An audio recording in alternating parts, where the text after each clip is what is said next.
The dark veil of night enveloped the city in its soft blanket. The streets absorbed the noise and bustle of the day, leaving only the whisper of the wind and the rustle of leaves. At this hour, under the light of the street lamps, the young Odette found solitude, immersed in the careful process of knitting with her needles. An unknown anxiety lingered in her young soul, caused by the absence of her father. Her hands moved deftly, creating an invisible bond of threads like the one that bound her to her family. Her eyes gazed up into the night sky, as if she could find answers to her worries among the stars. Suddenly, her attention was drawn to the breathing of her sleeping sister, tenderly snuggled in her rest. Odette could not resist the urge to share her warmth and tenderness, and she touched her sister's shoulder as if sending a light gaze that brought comfort. My sister jumped slightly in surprise and looked around in confusion. A spark of hope flashed in her eyes, for every sound, every touch could mean her father's return. However, when it turned out to be only her sister's caressing hand, her face rejuvenated with relief. Odette, remaining calm, invited her sister to go to bed, taking her warm hand in hers. In the dark world, pierced by the soft light of the lanterns, they made their way toward the bed, like two travelers in this silent ocean of night. Tira traversed the moonlit corridors of the house, feeling every creak of the wooden floor beneath her feet. A strange sound came out of nowhere, and the girl's heart shuddered with surprise. But Odette, gazing anxiously into the darkness, came quickly to her sister, like a ray of light in this gloom. "Tira, it's only the wind," she whispered, like an incantation, soothing her younger sister's trembling soul. Then they made their way together to the cozy room where Odette, with motherly care, tucked Tira into bed. "Sleep, my little bird," Odette said softly, stroking her hair, and then with a smile offered the gift of the serenity of the night to her sister's hand. However, the moment Odette left the room, her little sister expressed her independence like a mature individual. "I'm old enough to go to bed myself, sis," Tira said with pride in her voice. But there was something in her eyes that faintly struggled with childlike confidence. With a smile on her face, Odette went to make a list of the necessary groceries for the next day. As she slid her pen across the paper, she looked forward to the work ahead of her. As she drifted off to a restful sleep, her mind flashed with images of a future day full of opportunities for moonlighting with Lace, the mysterious and enigmatic local man.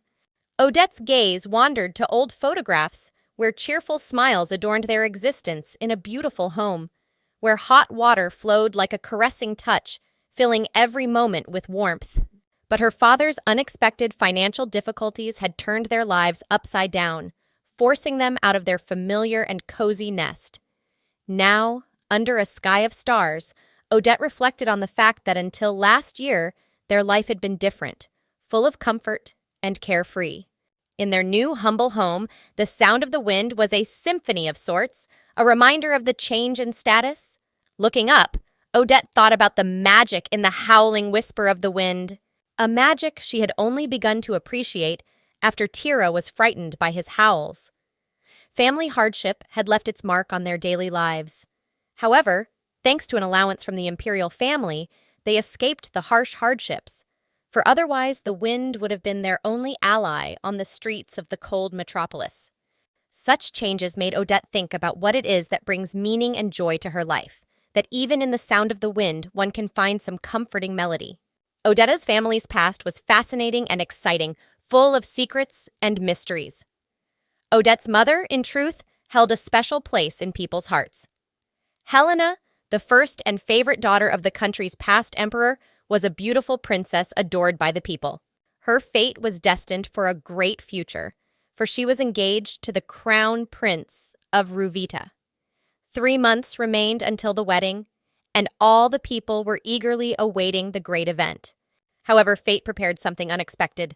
One night, when the moon was carefully illuminating the royal chambers, Princess Elena suddenly disappeared from the abode, leaving only a trace of a mysterious secret. It turned out to be much more complicated than it seemed. In secret, Elena fell in love with Duke Deason, a representative of an impoverished family. Love was stronger than royal bonds and obligations, and, risking everything, she decided to follow her heart. Together with Disin, she fled into the night, leaving behind the royal palace and the great celebration to come. This story, full of passion and romance, became a legend in their family. Odette, like the rest of her family, carried a mysterious trace of the past that gave her life an added touch of mystery and magic. This unexpected turn of events was like a blow to the heart of the empire. Disappointment covered the royal palace with a blanket of air, and the emperor, passed by the storm of disappointment, made radical decisions. Breaking all ties with the former Princess Helena, he stripped her of her royal status and seized all her possessions, then ruthlessly banished her from the borders of the empire. It was like a betrayal for everyone, like a knife in the back from someone they trusted. However, the bright flame of hope did not fade in Elena's eyes. Even as a wanderer, she did not lose her fortitude. The fate threw her incredible trials, but she did not let them break her. On the contrary, Elena decided to pass on her knowledge and wisdom to her daughter Odette, hoping that she could restore the family's imperial glory. In the shadow of exile, Helena became her daughter's mentor and tutor. She passed on to her not only royal manners, but also important life lessons. Together, they wandered the roads, facing hardships and gaining experience. Elena, while a wanderer, still carried the royal pride within her, and her conviction that one day they would regain their status was like a guiding star in their lives. Helena, against the cruelty of fate, continued to weave a rich fabric of knowledge for her daughter. She taught Odette to dance, as if she were transmitting to her the rhythm of the heart of the royal ball. Odette's brush embodied on canvas the mysteries of painting which Elena had passed on to her. Foreign languages opened a window to a world wider and richer than the walls of their modest shelter. With humility and devotion, Odette absorbed her mother's every word and gesture. Her eyes shone with devotion and desire to do everything possible to make Elena's dreams come true. However, in this teaching there was not only joy, but also a shadow of foreshadowing of the inevitable farewell. Death came upon Helen like a shadow enveloping the light. Lying on the wooden floor of her humble dwelling, she expectorated blood as if expelling her last hopes and dreams. In the last act of her life, she handed over her desires and aspirations to Odette, as if putting the torch of her unfulfilled hopes into her hands. Odette was left alone, with the burden of her mother's lost opportunities, but also with a blazing flame of determination in her heart. In her soul burned a bright fire of desire to come close to her mother's dream and recreate the world they had lost. Odette stood in front of her mother's picture, her memories and feelings sparkling in the background. Her eyes reflected an anxiety similar to the one that had plagued Helena before she left. She wondered what might await her in this unpredictable world, full of mysteries and unknown roads.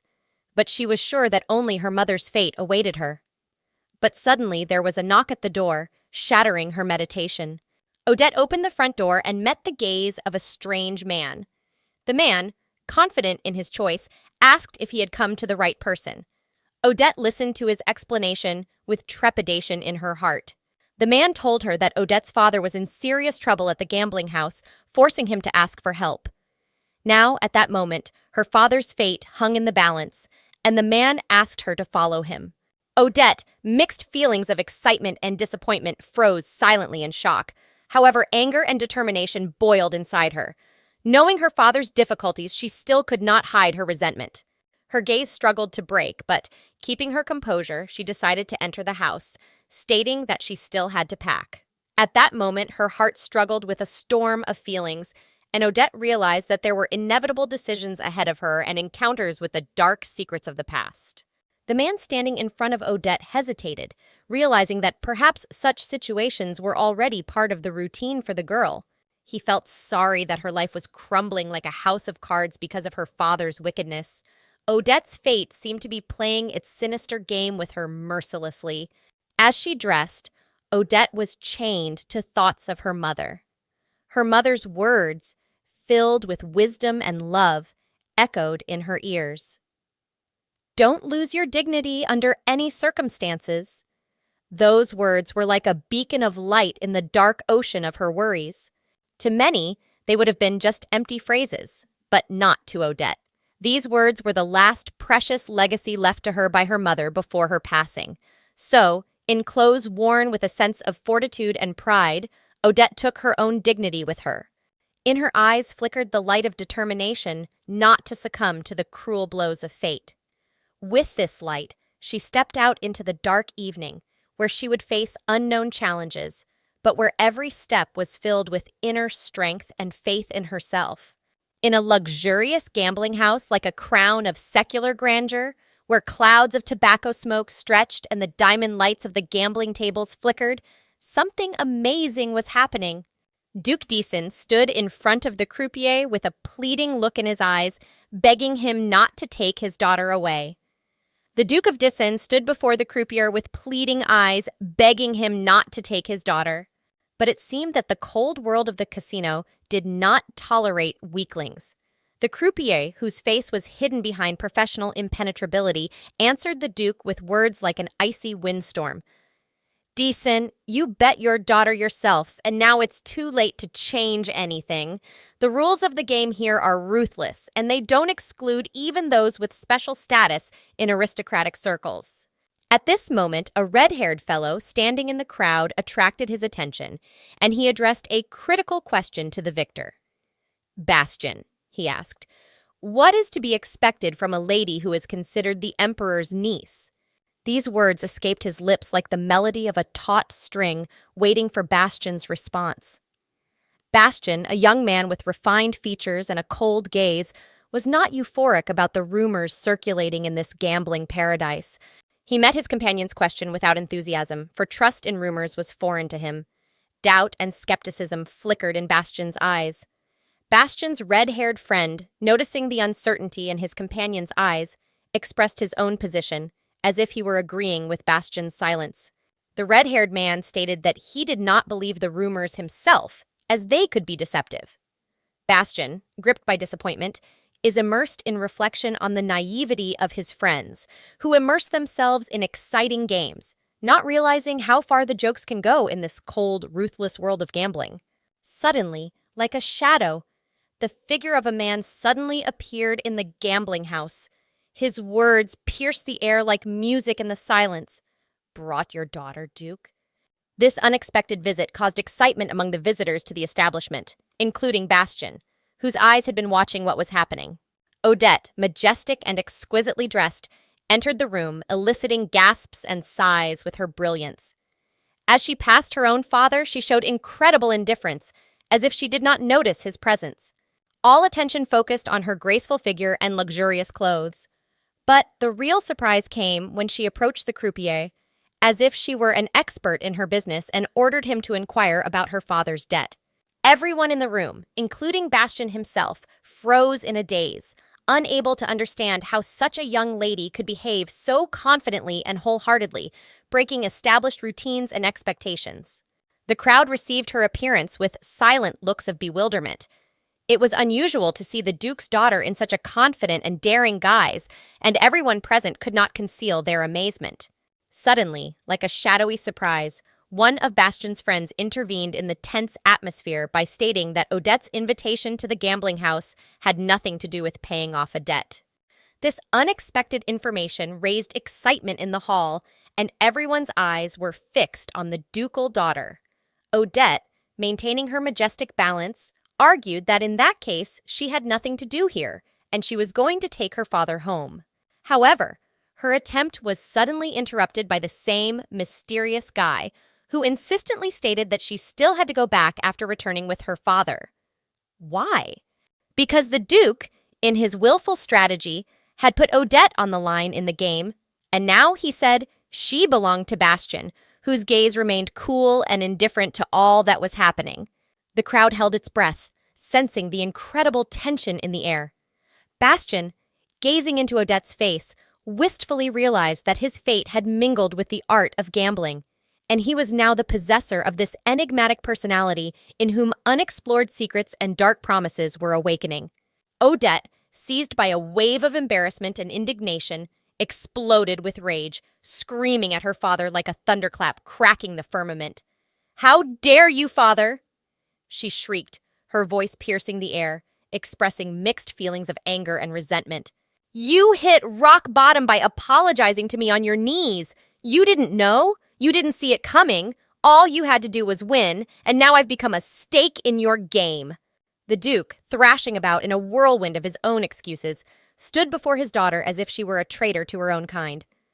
I didn't know, Odette, I swear. I just wanted to win, not realizing it would turn out this way. He mumbled helplessly, his words lost in the whirlwind of family discord. Odette, clenching her fists to the point of pain, stood hesitating, not knowing what to do. These men, aristocrats from the naval regiment, were frightening in their power and influence. Attempts to escape seemed futile, and the doom of the inevitable became more and more palpable. Bastian, still on the sidelines, inwardly shared Odette's anguish, realizing that the intriguing world of gambling was intertwined with their fates, like invisible threads leading to their inevitable coming together. Odette looked at Bastian and realized that there was only one way out of the trap the greedy soldier had prepared for her. Unwillingly, it became clear to her that her fate was now closely tied to her father's fateful decision, and that there was only one way to escape the terrible dependence on Bastian. Step by step, she approached Bastian, bearing the force of military discipline. Her voice boomed through the room like a storm, unleashing a whirlwind of indignation at Bastian for his gambling passions. She did not spare him, reminding him that a true military man should not waste his precious time playing games of chance. Odette expressed her indignation at Bastian, noting that in this country, even the military is not exempt from moral and ethical standards. She insisted that human trafficking was illegal in this country, and she had no intention of becoming his property because of her father's loss. But in response to her angry words, Bastian only smiled mockingly, claiming that in the world of gambling, law and morality were becoming mere shadows of the past. He proclaimed with arrogant confidence that the gambling house was a space where laws and morality had long since lost their influence. Odette, in spite of her heated indignation, did not give up. She continued to mock Bastian's immorality as if she were chopping the air with a sword. She continued to mock Bastian's immorality as if she were chopping the air with a sword. Finally, when Odette has spoken her last words of condemnation, she asks Bastian to return to Bastian the money made by her father in the hope of victory. Against the backdrop of this suspenseful scene, the interplay between the characters becomes dramatic and exciting, as if the audience itself is drawn into this world of intrigue and passion. Bastian stared at Odette as if weighing his options, and for a long time, he did not make up his mind.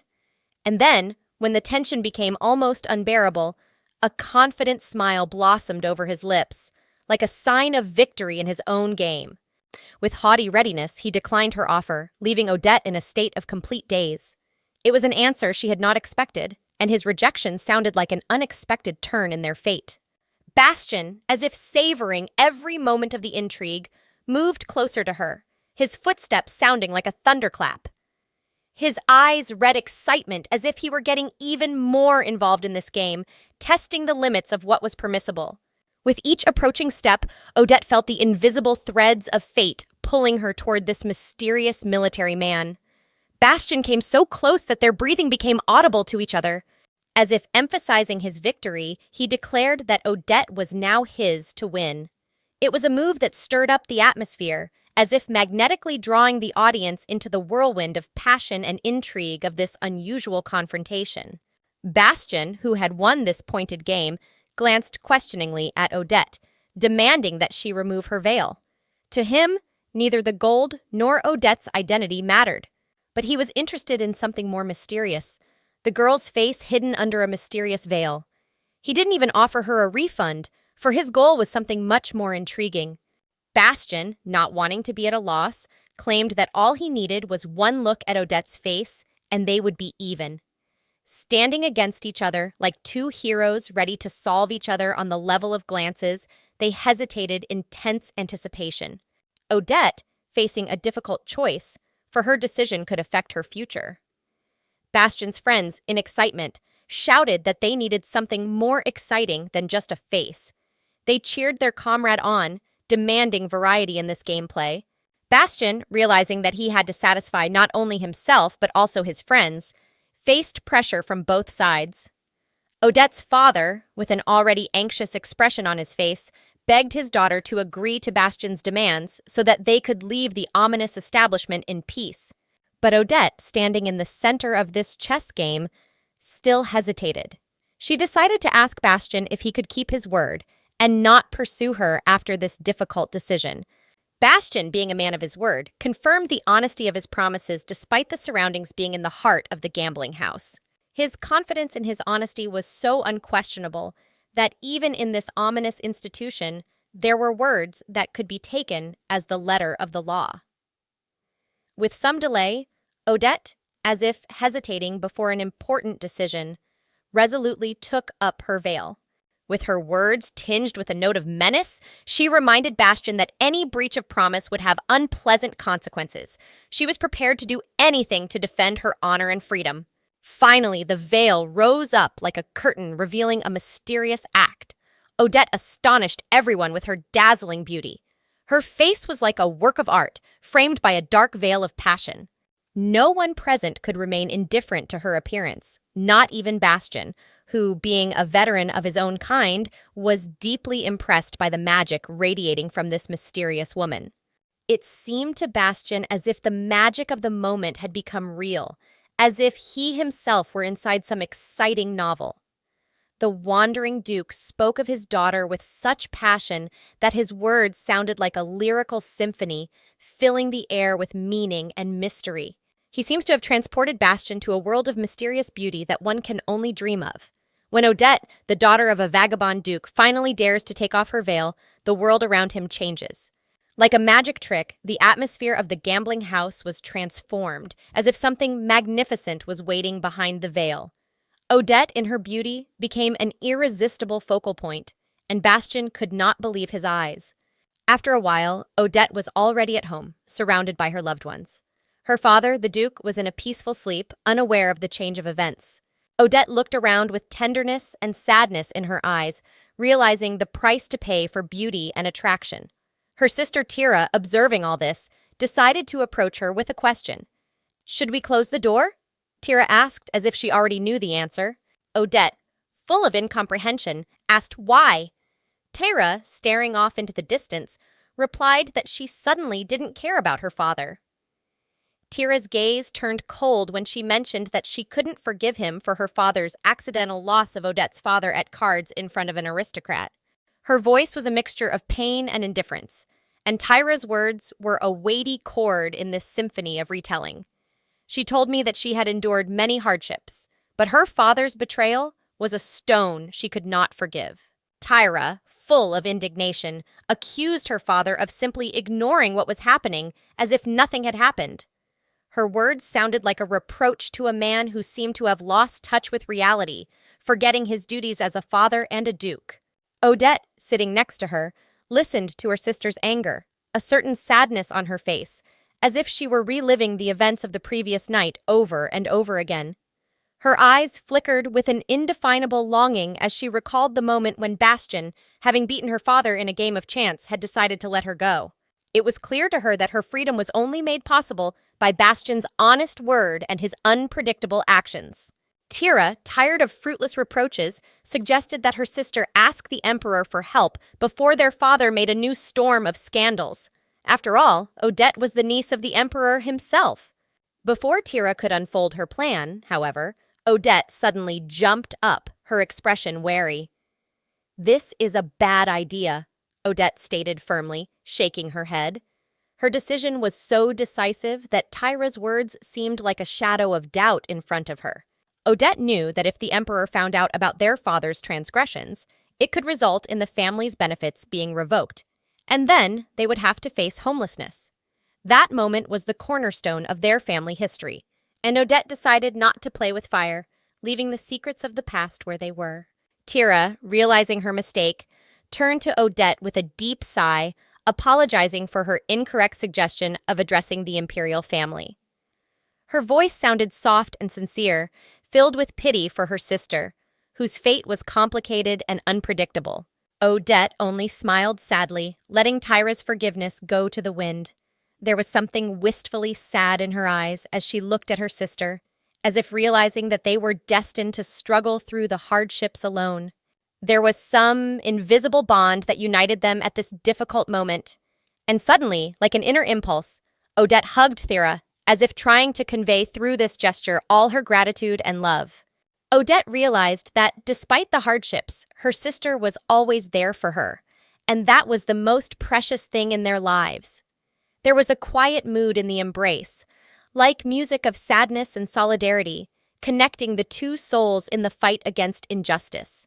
The splendor and opulence of the imperial family and other aristocrats was reflected in the gleaming facades of the country houses that rose on the shores of the seaside town of Arden. This little corner of paradise, just a few steps away from the capital, served as the perfect hideaway for exquisite estates that became a kind of symbol of luxury and power. The northern part of the city, referred to as the Pearl of Arden, was impressive with its magnificent scenery overlooking the vast ocean. Here, surrounded by natural beauty, the lands of the imperial family spread out as if they were intricate paintings created by nature itself. Many of these aristocratic residences had been purchased from ancient families unable to adapt their luxury to the new times. The powerful Clawitz family, monopolists in the railroad industry, now reigned here. Bastian himself was part of this family, and he became an irresistible player in this sumptuous chess game. His domain was a fusion of architectural sophistication and technological advancement. Here, amidst luxurious halls and beautiful gardens, Bastian enjoyed his status as a monopolist and player on this aristocratic chess field. He was an integral part of this magnificent world, where every move was a strategic masterpiece and every house a part of Arden's rich history.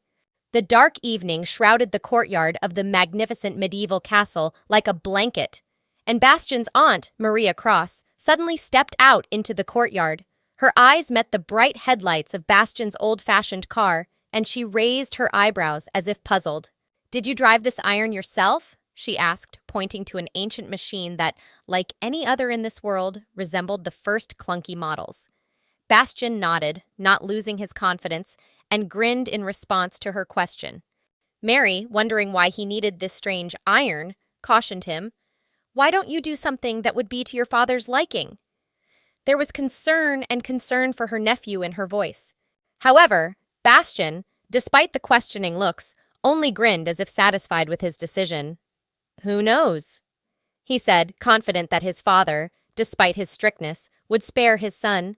"Perhaps the father will show leniency to his own son, who is unable to hire himself a driver," he added, with a slight sneer in his voice. They entered the castle, passing through the magnificent gates, and found themselves in a wide hall where they were met by servants. Maria, looking at all this splendor, remarked that if there was anyone who showed more interest in Bastian's property than Bastian himself, it was his father. There was irony in those words, mixed with a certain bitterness, as if noticing the gap between the luxury of the possessions and Bastian's inner world. In the thickened silence of the old house that Bastian boldly called his own, the words sounded like ghosts of the past. He realized that not every stone of the castle belonged to him, but only the echoes of a bygone era hidden within the walls of this ancient architectural marvel.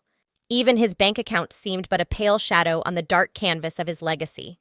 Maria, gazing intently into her cousin's mysterious eyes, was beginning to realize that Bastian's mystery seemed woven into the very fibers of this house. He remained silent, as if every brick of his house sealed his lips forever. Rumors of a vast inheritance from his mother hovered in the air like invisible birds, but Bastian didn't give in to the provocation. He was the keeper of the family secrets that survived to this day. Maria, deciding not to bother her mysterious cousin with unnecessary questions, offered her support. She promised to stand at his side like a solid pillar in this castle made of time. She saw him as more than just the owner of an old house and a deposit. But the answer was only a smile from Bastian, as if he was willing to play his part in this mysterious play of fate without revealing the cards of his heritage. So continued this play of light and shadow in the house, as if each passage concealed its own plot, leaving the viewer waiting for the clue. Maria remained faithfully waiting, knowing that only Bastian knew the reason why his grandfather had entrusted him with this house, like a lock with a key stored in his soul. Amid the aristocratic splendor of the party in honor of Franz's engagement, Maria spilled a tantalizing anticipation of mystery into the air. As she spoke, the threads of events began to unravel, woven with intrigue and high society names. She outlined pictures of a future evening at which something marvelous was to take place: the appearance of Count Klein's daughter. Bastian, standing in this light and shadow, replied coolly that he was already aware of this unusual guest. He was among the first to inquire about the arrival of the Count's daughter. Maria, admiring his foresight, remarked that if Bastian's father had known of his such quick information perception, the happiness would not have left his face. However, the joy, like transparent glass, did not obscure Bastian's face. Behind that brilliance lurked a shadow. Franz, his own brother, the product of aristocratic tricks, had been appointed by Bastian's father as his rightful heir. It was in him that his father saw the continuation of his family, striving to climb even higher rungs of the social ladder. The family ties were tight, but for Bastian it was a tragic turn in his destiny.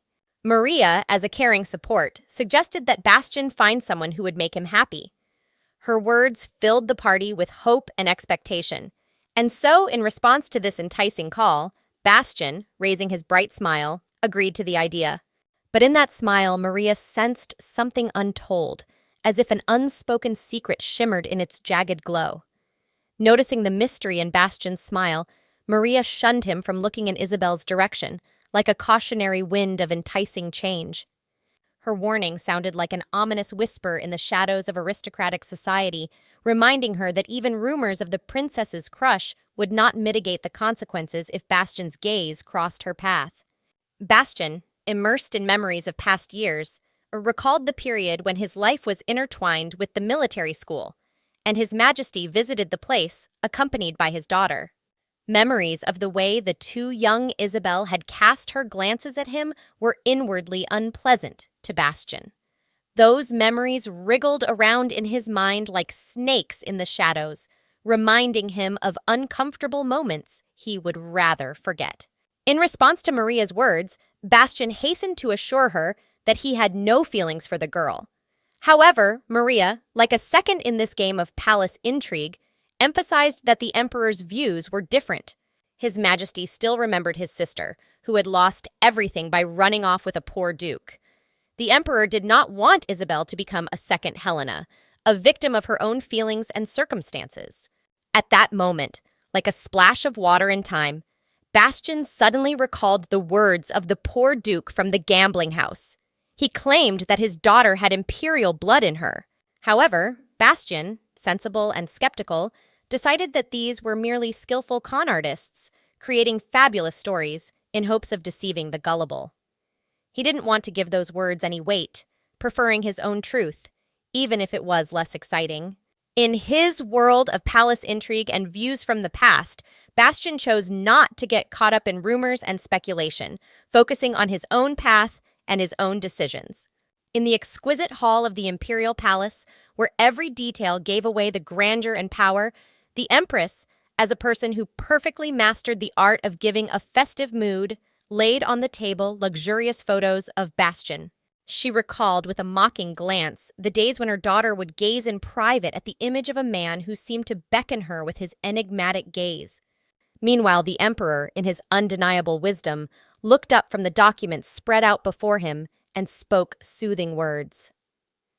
"There is nothing serious in this, my dear. The love of young hearts will inevitably run its course, and we have only to observe it without undue anxiety." In response to his reassurance, the Empress could not quiet her troubled feelings. She remembered Helena, the emperor's sister, whose fate was a bitter shadow of the past. "Do you remember Helena, Your Majesty?" she asked, as if warning that love could change the course of events. The emperor reluctantly recalled how Helena, succumbing to her passion for some duke, had eloped just a few months before her own wedding. That dark chapter in his past had always hurt him. He was unwilling to face the storm caused by love again. The Empress, realizing her consort's pain, lowered her head and spoke words of apology. Forgive me, Your Majesty. I just fear for our daughter's future. I don't want her to repeat Elena's fate. Thus, the majestic palace witnessed an exciting drama where love and fear intertwined in a complex pattern, and the fate of the young heiress hung in the balance like an unknown path to the future. The emperor's majestic words resounded throughout the castle as a firm declaration that under no circumstances would they allow Bastian to ascend to the throne of their princess's heart. Better only to give credit to Bastian's dignity, the emperor had clearly made it clear that such a combination was beyond discussion or imagination. But a sudden clarification by the empress, who returned to the subject of Helena, brought the conversation to a new level. The look in her eyes flashed with unprecedented fire as she dared to ask the question that had long tormented her mind. Would the emperor interfere in the life and future of their daughter, Odette? The emperor sighed, feeling the weight of responsibility, and the shadows of the past flashed in his eyes. He realized at once that speaking of the Duke, Odette's father, carried somber overtones. "Yes, I have heard of the difficulties their daughter is going through," he admitted. "The Duke apparently stopped being a caring father after Helena left, but we cannot allow our child to suffer." The Empress, consoling herself that her worries were being supported, looked at her husband with a pleading look in her eyes. "The Duke makes frequent appearances in the gambling houses, and I fear this can only make things worse for Odette," she whispered, revealing her anxiety. The Emperor took her hand in his, emphasizing unity and support. "We both recognize that the Duke no longer deserves our trust. It is up to us to protect Odette, even if it requires hard decisions," he remarked, as if promising that the shadow of the past would not be able to overshadow their daughter's bright future. Thus, the magnificent palace witnessed not only a family council, but also the resolute union of two hearts ready to face any storm to preserve their peace. The Empress's sudden proposal dispelled the silence of the stately hall, as if a wave of change had swept through its exquisite walls.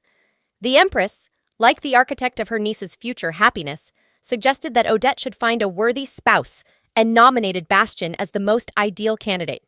The Emperor, stunned by the unexpected suggestion, was almost lost in his own thoughts, striving to make sure they were talking about the same person. In response to his bewilderment, the Empress argued that Bastian, if he was not demoted, would be the ideal candidate.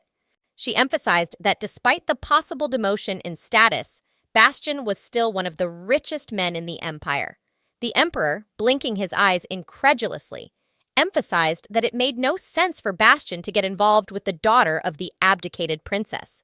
However, his wife quickly countered that Odette's father, though poor, was still a duke with an ancient history of his family.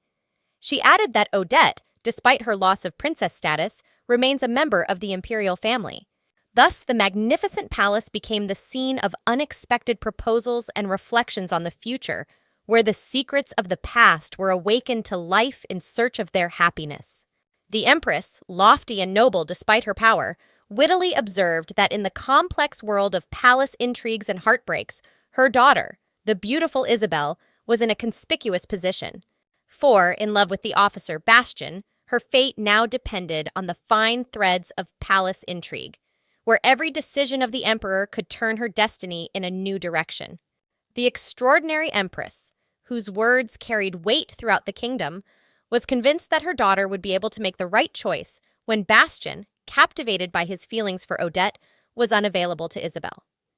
For in the complex dance of destinies and experiences, the moment of truth could converge, allowing Isabel to realize who she truly had her heart set on.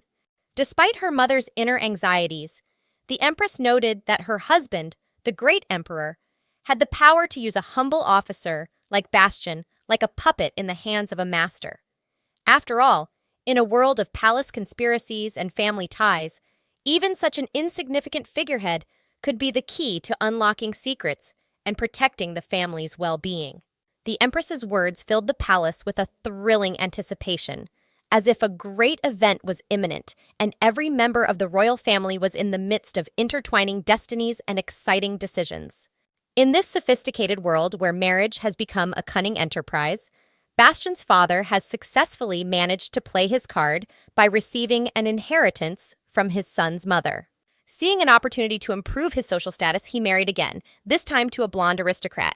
For him, marriage was not so much a union of hearts as a strategic move in the great chess game of life.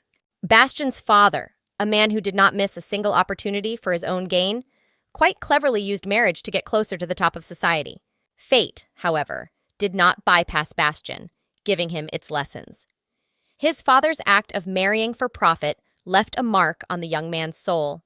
Bastian's heart remembered this heinous act, transforming him into a man whose values and aspirations differed from conventional norms. At a glittering ball with the music of ancient dances, Sandrine de Ravier, heiress to wealth and influence, approached Bastian. Bastian gazed into her exquisite features and realized that in this sophisticated world, he was but a commodity in the marriage business. Rather than suffer the role, he decided to ask a high price for himself, for if he was destined to be a bargain, let it be a bargain worth a high price. Sandrine, with her exquisite charm, did not miss the opportunity to inquire about Bastian's opinion of his younger brother's engagement. In response to a question about the future bride of the younger Bastian, the hero's lips were filled with the words that an impressive wedding with a representative of a noble family awaited him. Without concealing his pride, he pointed out that his wife-to-be's lineage was highly valued. Sandrine, however, who spoke the language of subtle compliments, met this statement with a slight tinge of derision. She emphasized that because of the brilliant fame of the Clawitz family, Bastian's family has become a kind of object of lust, and choosing a groom for their blood is not given a matter of easy. She doubted whether the same situation applied to Bastian personally. At that moment, Bastian, realizing the influence and greatness of the Ravier family, gazed into the dance of time that his interlocutor had passed. Sandrine, having become Countess Linat, would sooner or later return to her parents' house as if nothing had happened, following the will of family obligations. This influence of the Ravier dynasty on social mores left a bitter aftertaste in Bastian's soul.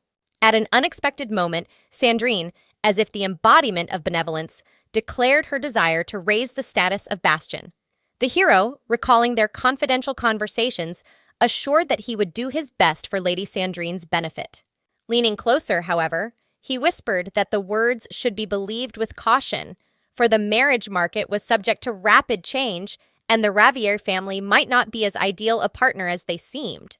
At the lavish ball in the great hall, amidst a flowing waltz, Sandrine whispered her question about whether she should take Bastian's words as a threat, like a secret she cherished in her heart. Her eyes sparkled with enigmatic intrigue as she resolutely broke the silence in a whirlwind of dance. But Bastian's answer was such that even the castle walls could hear. He only smiled, as if he knew all the answers to the questions of this world, and replied that his words were only a gentle reminder, a friendly admonition to Countess Sandrine. She only bowed her head in response, as if weighing his every word. Sandrine continued to look at Bastian with her phlegmatic expression, as if his smile hid a secret she did not yet know. There was something about that smile that made her wonder. Suddenly, her attention was drawn to a random silhouette that stood out from the crowd of courtiers. Sandrine, as if shorn by a razor blade, quickly relayed to Bastian the information about his stepmother's ominous stare. She sensed anger in that look, as if her stepmother had long disapproved of their interactions. Bastian, keeping his smile, only confirmed Sandrine's guess, noting that she was as guessable as ever. At that moment, Sandrine sighed, as if deciding that enough had been played in this palace intrigue. After letting Bastian know she was leaving, she slid as if invisibly toward the exit, her silk dress whispering lightly as she left. And Bastian, left alone, only maintained his smile as if realizing that the game had just begun, and the next act of intrigue was already waiting to begin. Rumors of Bastian's affair with Lady Sandrine were spreading among casual observers like a gold rush waiting for its explosive moment. In their whispers, the shadows of the future, the mysterious contours of a shared destiny were shining through. However, Maria stood beside this whirlwind of talk, silently and invisibly observing everything that was happening. Bastian, who had given the world the unthinkable smile, stood on the magnificent wrought metal balcony and looked up at the sky, illuminated by the full moon. She seemed to be a witness to the incredible drama that was unfolding in his own life. As the moon sparkled, he couldn't help but think of Odette. It seemed strange that at that moment, when her fate was hanging in the balance after losing a card game with her own father in a gambling house, she hadn't shown an ounce of weakness. Bastian felt that Odette was a woman of steel, steadfast and unwavering in her dignity. But looking at the moon also reminded him that Odette's father, like clockwork, was ruthless and unchanging. With sadness in his eyes, Bastian realized that Odette's future was already painted in gloomy colors. It was a future predetermined by the unfair game of fate. And at that moment, under the light of the moon, in a whirlwind of reflection, Bastian felt the burden not only of his own past, but also the heavy weight of the future that hung over those he loved. Bastian, standing by the balustrade, immersed in his thoughts, suddenly felt himself overtaken by Maria, like a ghost from the past. His inner world was disturbed, and he realized that for the second time that day he was deep in fidgety thoughts. Something like a day of unnecessary reflection, Bastian thought, staring up into the night sky. Maria, like a shadow, asked him a question, penetrating his solitude. Asked why he had chosen to err, as if trying to unravel the secrets of his soul. Bastian, meeting her gaze stealthily, replied with a slight smile that he just wanted a break from the stormy world of inner monologues. After all, for too long he had stayed on the battlefield where the war of feelings and thoughts raged, and now he needed time to get used to such events. Maria, however, as if opening a long-forgotten book, exclaimed a question about the past that lay behind Bastian's back. She reminded him of the childhood when he had almost drowned in the sea, and looked at him with a probing gaze. Bastian, as if caught in a net of memories, felt the shadow of a dark past slipping over his soul. He stared silently into the distance, and in that moment it became clear to him that his meeting with Maria had brought him to the edge of his memories, to a world where every step reminded him that even the deepest waters can remember when you almost drowned in their embrace. A whirlwind of memories drew Bastian back to the time when he had run through the dark forests like a wind-driven leaf. At that moment, his feet raced like fire, kicking up a whirlwind of earth as the fierce howls of wolves chased him behind him. Every breath he took was filled with the same restless anxiety he had felt when he had tried to escape from the sinister beasts. He ran to the edge of the precipice. His eyes pierced the darkness, and the vast ocean opened before him like a black mirror of eternity. At that moment, he had no choice but to stare at the vast expanse of water, waiting for the inevitable. The beasts drew closer and closer, and Bastian turned around, preparing for a painful confrontation. The beasts were already at his feet, their teeth gleaming in the darkness, and he could feel their breath on his neck. At that moment, filled with despair, he took the last desperate step of jumping straight into the sea. The waves, like a caressing embrace, engulfed him, saving him from the fangs of the wild creatures. On the other shore, Maria stood, her eyes straining in terror. Like a terrible harbinger, she saw her nephew's figure disappear into the gloom of the water. Her face reflected horror as she realized it was her beloved nephew, Bastian. In that moment, the ocean became the intertwining of their destinies, scattered between the waves and eternity.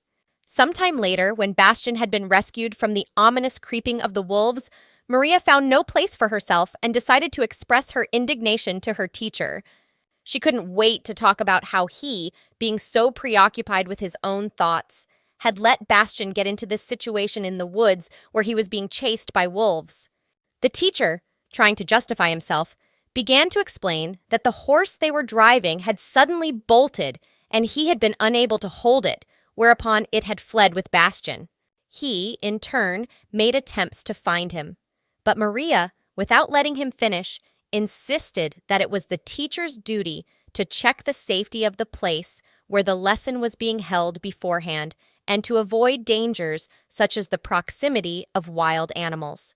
For a long time, Maria continued to express her displeasure angrily, exclaiming at the teacher, until suddenly, Bastian's father, Jeff Clawitz, intervened. As an authority figure, he declared that what had happened was just an accident. His calm words overrode Mary's whirlwind of indignation, and he seemed to take on the role of mediator in this tumultuous scene, trying to placate both sides and bring about the realization that you can't always anticipate every detail in life. Duke Jeff, majestic and commanding, turned his gaze to Mary, whose words sounded like alarm bells in the silence of the palace corridors. He paid little attention to her advice, making a decision that seemed to stem from an unquestioning confidence in his right. Without hesitation, he dismissed the teacher, stripping him of his rank and privileges like a feather at the foot of a steel blade. As he passed by the dismissed teacher, Jeff turned his gaze to his son Bastian, whose body was still trembling with the excitement of the coming fight for life. He met his father's gaze in silence, as if the sea within him was stirring up a storm, incomprehensible and elusive to the outside observer. "Bastian, my son, are you all right?" the Duke inquired politely, but there was no answer. Bastian, his gaze sunk in the deep waters of memory, could not find the strength to tell his father of his experience. Then, like a wise guardian of fortune, Jeff said in a quiet voice, "Fate is favorable to you, my son." The words sounded as if the winds of time were carrying them from the past, reminding him of what was happening for a reason. The Duke seemed to have solved the mystery of that fateful moment in the forest, when the horse had reared to its feet and could have thrown Bastian into the abyss of danger. Maria, for her part, couldn't take her eyes off the scars on Bastian's body. Those seals on his skin told their own story, and she sensed that not all of them had been caused by the wolf pack. Maria's gaze seemed to pass through the scars, penetrating to the very depths of Bastian's soul. And in that moment, realizing that her brother's bright future was in danger not only of wolf attack, but also of dark secrets, Maria made a decisive decision. Bastian should not stay under this roof. Her heart was filled with determination, and she was determined that her brother's destiny should take a different course. Maria, as the trusted guide of her family, was apt to operate in the shadows of family intrigue. Without wasting time, she took responsibility for her brother's future, deciding to place him in the hands of his mother's relatives. The Illis family, like kind guardians, took Bastian under their wings, providing him with a new home where the echoes of care and warmth resounded. A week later, as the golden thread of family ties intertwined once again, Maria took her brother from the shadows of Jeff's palace. It was a transition, like going from a dark dungeon to a bright world full of new possibilities. Maria put her care and love into every step so that Bastian would feel that his life had taken a new direction. In spite of Jeff's possible reproaches, Maria felt that she had made the only right choice.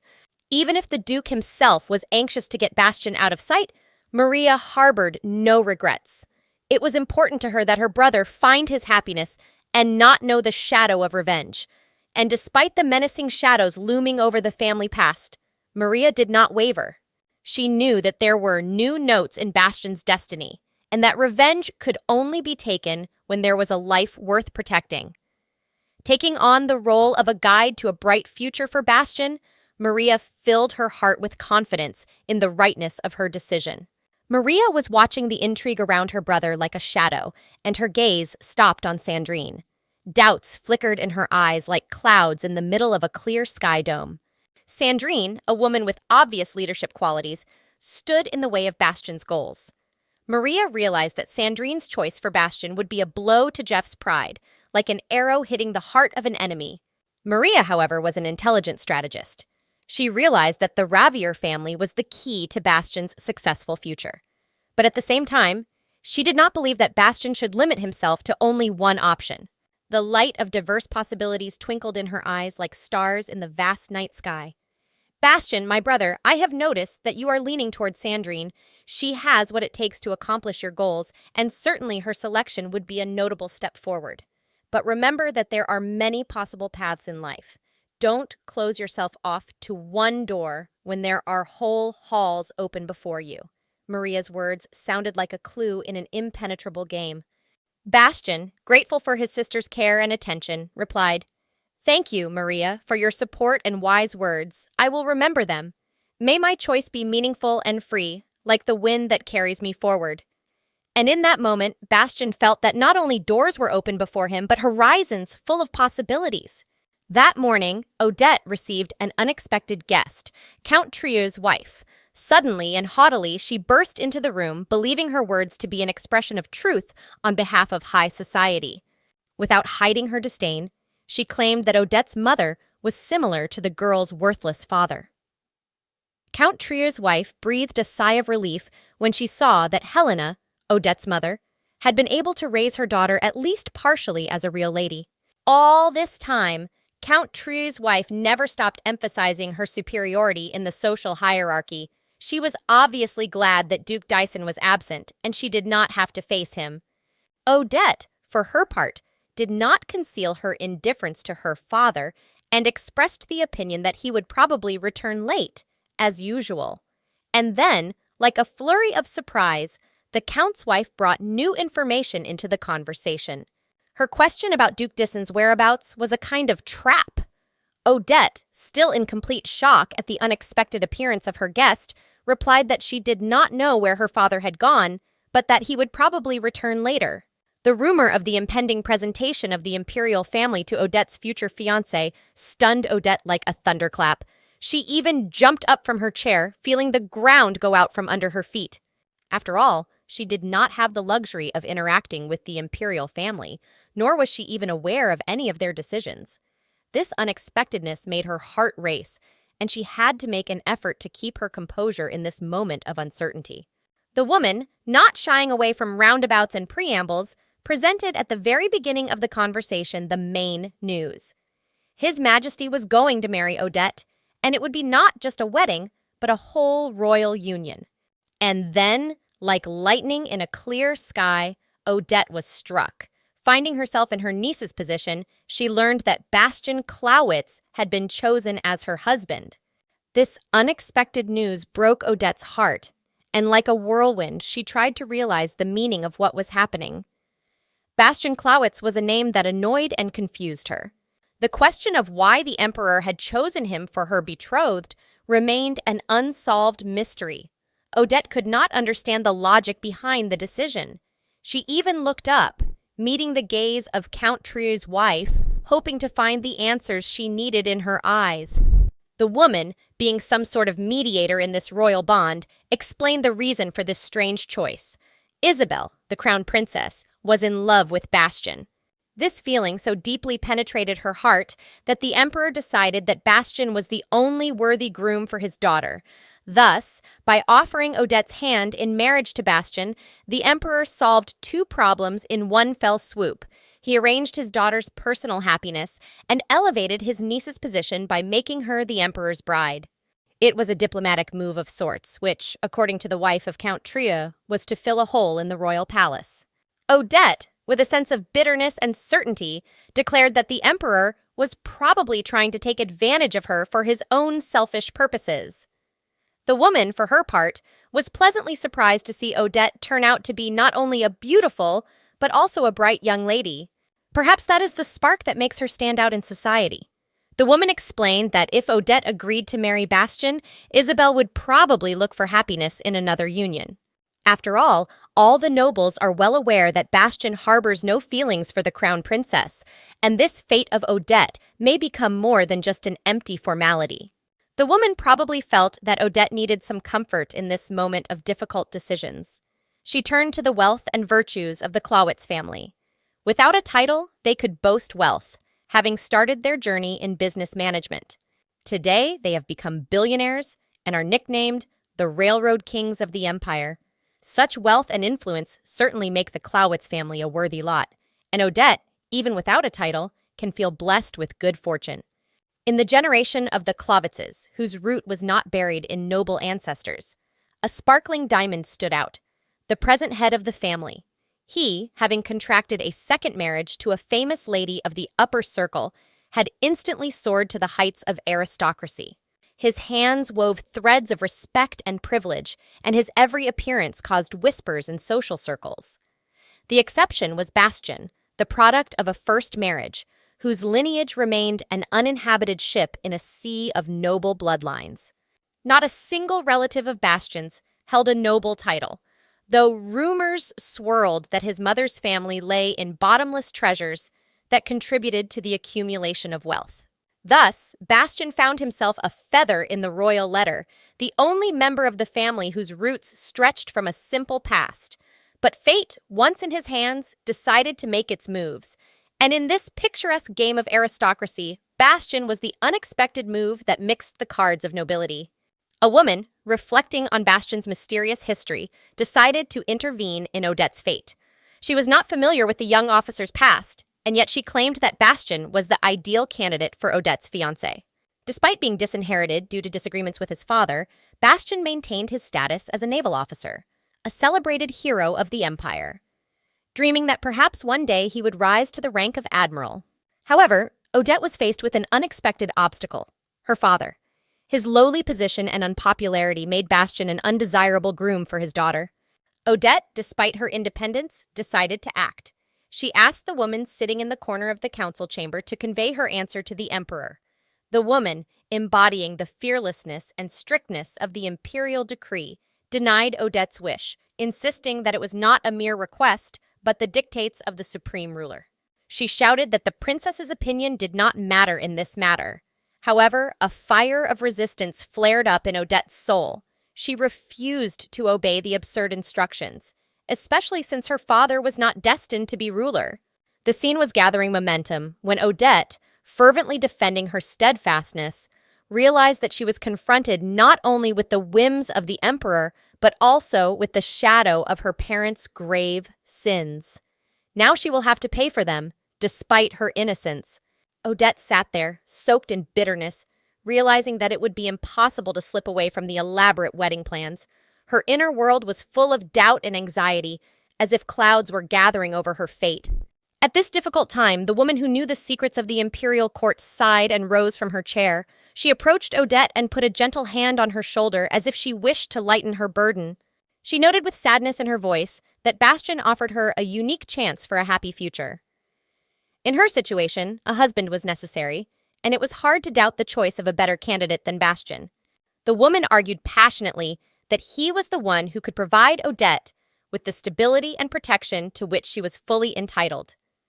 Odette, having given up her illusions of freedom, reacted with marked resistance. She declared that she had never given her thoughts to marriage, the idea of which disgusted her. In reply, the woman, as if reading the princess's thoughts, approached, and with an expression of understanding, announced that she knew of the hard upbringing Odette had been deprived of. That was why such thoughts had never crossed her mind. The woman, as if reading her thoughts, noticed that Odette was not destined to spend her life as a servant, worrying about her useless father. As if anticipating the princess's doubts, she raised her eyes, meeting her gaze. The woman emphasized that Odette's fate should be more noble than caring for a worthless parent. Odette, in her uncertainty, blurted out something inaudible, but the woman only smiled in response, asserting that the beautiful princess should take a risk at least once. From her point of view, Bastian could be the exception that would change her mind about marriage. The woman, radiating confidence, shared her belief that Odette's face might appeal to Bastian, and in that risk lay the possibility of her happiness. The moonlight, like an unknown artist, opened its soft rays over Bastian's townhouse, transforming the ordinary into magic. Meeting Lovis, the faithful butler, always brought a special note of harmony to the evenings. So it was today when Lovis politely greeted him with the news that Bastian's dinner had been delayed. A smile flashed across Bastian's face, and he expressed his gratitude for his concern, noting that it was a real pleasure to meet friends. Walking down the exquisite hallway of his home, Bastian pondered his plans for the future. He intended to continue wearing his military uniform, preparing for the inevitable challenges that might lie ahead. For him, service in the armed forces was not just a duty, but an opportunity to maintain the friendships so important in the world of politics. Lovis, adept at conversation, observed that politics had captured the minds of many, while dinner had become a kind of refuge for those seeking to maintain human relations. In response, Bastian only nodded in agreement with his butler's observation. Interrupting his meditation on his military service, Bastian listened attentively to Lovis when he suddenly informed him of a letter that had arrived. The name, which sounded like the chords of a gentle melody, sent an inner shiver down Bastian's spine. Odette, the Emperor's niece, the lady whose secret motives and feelings remained a mystery to him. Bastian, keeping his face calm, inquired about the contents of the letter, as if not knowing who it was about. Lovis, with restraint and respect, announced that Odette was the niece of the Emperor himself. Bastian's gaze, like an open book, revealed the many complex emotions struggling in the depths of his soul. According to a very strict etiquette, ladies were obliged to be the first to take the initiative in written correspondence with men in whom they were interested. Bastian, deep in thought, hoped that Odette, remembering their only meeting, which had taken place under sad circumstances, would not decide to send him a letter. But the treacherous piece of paper was already in front of him, and Bastian stood at a crossroads, not knowing what to do in this whirlwind of mysterious feelings and unknown circumstances. On that marvelous sunny day, when the light penetrated the thin clouds, Bastian was summoned to a meeting of destiny. The Emperor, who considered the Marquis of Demel his close ally, had commissioned this noble ambassador to convey important news. In all this intriguing story, there was a touch of influence bestowed by trust. The Marquis, surrounded by an aura of mystery, asked Bastian if he knew the legend of the exiled Princess Helena. Bastian, contemplating the historical legacy, only nodded, showing his awareness. Then the Marquis, as if revealing the secrets of antiquity, said that the Emperor had expressed his desire to formally introduce Bastian to Helena's daughter. The words of the Marquis came upon Bastian like a thunderstorm, and he could not believe his own ears. The Emperor's plan was unfolding before him like a magnificent panoramic canvas. In this appointment, the majestic whirlwind of political intrigue and family ties had found its place. The Marquis, looking at Bastian with a famously heavy, serious smile, only confirmed the young man's anxious thoughts. The Emperor, in his majestic wisdom, sought to strengthen the union through family ties, offering Bastian's hand and heart to his niece Odette. Bastian, water lashing drops of water in his face, stepped out of the shower, feeling the cool moisture envelop his body. Slowly, as if waltzing with himself, he made his way to a massive armchair nestled in the corner of the room. He sat down in it and meditated, gazing at the letter the servant had brought him. Bastian could not hide his bewilderment at the Emperor's strange orders. The whole thing seemed ridiculous, like a game of chess where the pieces started to move in opposite directions. Why should he be Odette's fiancé? Perhaps the Emperor was really hinting at something more. Bastian looked at the letter from Odette with surprise and a certain amount of humor. His thoughts were intertwined with the glossy lines of parchment where the name Odette Therese Marie Laure Charlotte von Diesen was written out in ornate script. It was a name that sounded like music, but it also confused him. However, even in this moment, as the mystery surrounded him like a whirlwind, Bastian couldn't keep from smiling. Odette, he thought, a smile blossoming on his face. There was some magic in that name that could turn his familiar world upside down. He felt that fate was weaving its intrigues, and he was becoming a part of them. Bastian gazed thoughtfully into the distance, immersed in the magical world of intrigue and mystery that was unfolding around him like the magnificent plot of a thrilling novel. The next evening, Tira, Odette's sister, entered the room carrying a letter in her hand. A light breeze touched her hair as if playing a game of its own. With a smile, she handed the letter to Odette, saying that she had brought a reply from Bastian. Odette smiled gratefully at her sister and immediately began printing the letter. Inside was an invitation from Bastian, written in careless handwriting. He invited her to the lounge at a certain date and time. Odette looked at the paper a little dumbfounded, realizing that Bastian hadn't even bothered to write his full name at the end. It caused her heart to sink a little in disappointment, emphasizing what a strange marriage awaited her. Odette's gaze slid to her dress, an inherited treasure from her mother. In her hands it seemed like an extra, never meant to be worn. But now, faced with Bastian's incomprehensible politeness and the Emperor's expectations, she was determined to make a decision. Odette realized that this meeting carried many questions, but perhaps this was where she would find the answers. Folding the letter and placing it next to her dress, she strode resolutely forward into the whirlwind of events that would possibly change her life. The red-haired boy sighed, expressing his dissatisfaction with the paperwork at headquarters. He argued that he had no intention of becoming a clerk after his military education. Bastian, for his part, suggested that the lad return to the warship, where he believed the real service was. However, the red-haired man was quick to emphasize that he had certain obligations to his father. A loyal son, he could not leave his current position so easily, even for the sake of returning to military service. As it turns out, his father was quite interested in his son following Bastian. Interestingly, the lad added that his father had even expressed a desire to have a drink with Bastian himself in the near future. Bastian looked at the lad, laughing, but he seriously confirmed his words. He claimed that it was as if Bastian was made to please old people. Then, as if he were the host of the interview, the guy asked Bastian to tell how he managed to win the hearts of even the older generation. A look of bewilderment flashed across Bastian's face as he wondered how useful he was to Count Ewald as his son's protector, especially since the young man had to deal with bullying at the academy. He realized that the role of protector required not only strength in battle, but also the ability to speak the language of diplomacy and inspire respect. The moment when the shadow of aggression overshadowed the light of the future, Admiral remained in Bastian's memory. Two rampaging hooligans, convinced they were just a helpless stepchild, were bullying the son of the Ewald family. His hair pulled like invisible chains, and his laughter turned into a poisonous tongue. At that moment, however, Bastian appeared, the calm but unyielding protector of the weak.